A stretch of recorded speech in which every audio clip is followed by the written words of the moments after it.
What's in your bin? We're talking recycling and organics in this KSAT Explains. I have been looking forward to this one. If you have those bins, you fill them up, hoping that what you're doing is a good thing, reducing waste and helping the environment. But can what you toss in there actually be reused? Or does it all just get tossed out somewhere else along the way? Here's KSAT Explains what's in the bin.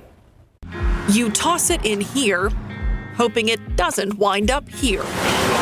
And here is where that's decided, the Republic Services processing plant. They take in all the recyclables for City of San Antonio customers. This is Tim Tiemann. I'll explain more when we get up there. Operations manager of the facility, where an average of 400 tons of unwanted stuff arrives every day. So we have to process at least 215 or more tons a day per shift to stay in front of that. So you're looking at 430 tons. First, a load of recyclables is weighed, then dumped. Our loader operators blend the material, fluff it. Yes, fluff it. It's to help separate the items so they can be sorted more easily. On the pre-sort line, these employees are removing what will not be recycled and will be sent to a landfill. They have to remove 45 unwanted items per minute to stay on pace. It goes into screening process where the cardboard and the glass are taken out. Then after the screening process of the cardboard and the glass, it goes into the optical sorting area where the papers are taken out. So what makes the cut? Tiemann calls it the core four. You got paper, cardboard, bottles, and cans. That's your core fours that you want to have in your system. Not only because those things can be reused, but because someone wants to reuse it. These items are processed and then sold to mills. It's not only what can be recycled, it's what there is a market for that material itself. Somebody's got to want that used material. So there are some things, depending on who wants it, that's the mill, that are recyclable. But if there's not a desire for it, though it may be stamped with the recycle symbol on it, you might not have an outlet for it. Tiemann says goods that are recycled need to meet a few requirements. They must be big enough for the machines to process or capture. If it's smaller than a business card, we're probably not going to capture it. And items need to be clean. They'll reject the material or they'll downgrade it. Now, something that happens if they downgrade it, they can send it back to us. So we pay for the freight for that truck to come back here. Plus, we have to figure out what's wrong with the material, reprocess it yet again, and try to sell it again. So that's double cost in that product. What are some of the reasons that a bale may be downgraded or rejected? Contamination. Contamination being too much plastic bags for their straining system, diapers, believe it or not, some type of medical waste. We wanted to put a few things to the test. We're going to start with an easy one. Sure, yes. How about this? Yes. Strawberry container. These clamshells, they can be recycled. If they're clean. How about this? I'll say yes to that, but if you bring me a Raid can or a Coleman propane bottle about that size, I'll tell you no, because it's combustible. How about this small little cap? Leave it on. Leave it on. No. Why not? Wow, look inside it. There's peanut butter in there. Would you want that? Not here. It's because the contamination on the inside. It makes it very hard for us to process.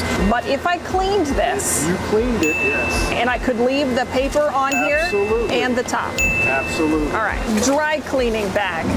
Okay, capture rate. Remember what we're trying to do? We're trying to capture clean. So no, we really don't want that in our stream. If it's a big city stream like ours, because we can't capture it, it's going to get contaminated because people are not as clean as everybody else. We could capture the lid, but maybe not the container. How about magazines? Absolutely. Perfect. Okay.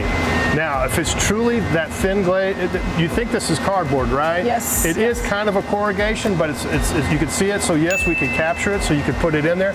As long as that's all you throw in there, you don't throw the inner in there too. Okay. Because then we have to separate that inner from the cardboard. We'd rather you separate the inner and the cardboard, put them separately, and we'll capture them separately. Okay, so the plastic bag that my football set came in, that's got to be gone. removed. Yeah. I didn't do a dirty one because I'm not going to do that to you, but let's pretend. No. No. Please no. But it happens. It happens a lot. Aha. No. Because because we can't capture it. Because it's too small. It's too small, and it's a plastic. It's a low-grade plastic. They don't want it. All of these, even if I'm neat about it and I bag them all up so that they're sizable. Comes down to that old, what can we do with plastic bags? Unfortunately, the market right now is not really wanting plastic bags. You're a city customer, you're allowed to do this. That's my best way of answering that question. If you're a City of San Antonio customer, this is the way they tell you to do it, do it. This. No. Okay, how do I clean a paper plate? You can't. So I just put it in the trash. Right, now the City of San Antonio has a third container. What's that for?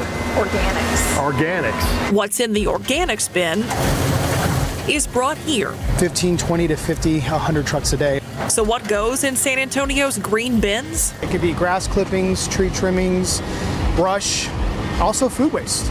Those are organics. If it was once living or now dead, or if you can eat it and it's food waste, those are considered organics.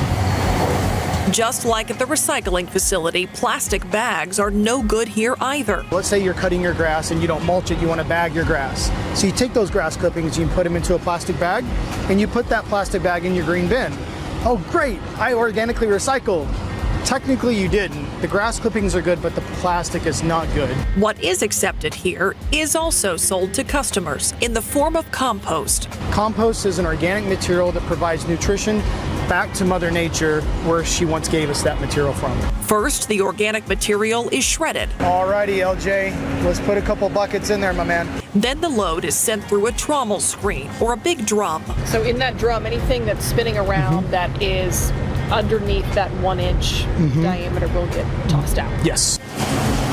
Then it's up to the sorting line where non-organic items get tossed out. We're looking for plastics, metals, glass, rocks, anything non-biodegradable, non-compostable. These human spotters also have robotic backups. Artificial intelligence technology using cameras and computers to pick out what doesn't belong. It happens all the time. I may not be as fast as I always like to think I am, but there are times where I will miss it and the robot will pick it right up. I've seen weed eaters, pieces of lawnmowers, rims, hubcaps, a bunch of different of everything. But that, of course, is not what makes good compost. It's stuff like this. 50 to 60 tons of food waste is dumped here daily. You can buy cut up fruit and cut up vegetables, or even steamables like broccoli, cauliflower, Brussels sprouts in a bag. A lot of that food waste material that doesn't make it to H-E-B or local grocery store chains comes here. This huge pile of food scraps provides one of two key ingredients for compost: nitrogen. So you need a carbon source, which is your green waste, your grass clippings, tree trimmings, and you also need a food waste stream. That's what makes a good high quality compost: carbon and nitrogen. Food waste material, otherwise known as food scraps, provide a good source of nitrogen, whereas green waste provides carbon. The piles sit for up to 2 months where they cure and mature until the compost is ready. Last year alone, we diverted 67,000 tons. So by doing this, we're reducing the amount of trash and good material going to landfill. And that's the goal when it comes to organics and recyclables. Yes, one man's trash is hopefully something someone else is willing to pay for. But the hope is also that the environment isn't charged nearly as much. All right, now we put even more items to the test than what you saw here to see if they can actually be recycled. If you want to watch that full video and this story, go to KSAT.com. You can also just scan this QR code you see here. Look for another KSAT Explains next Monday at 6:30.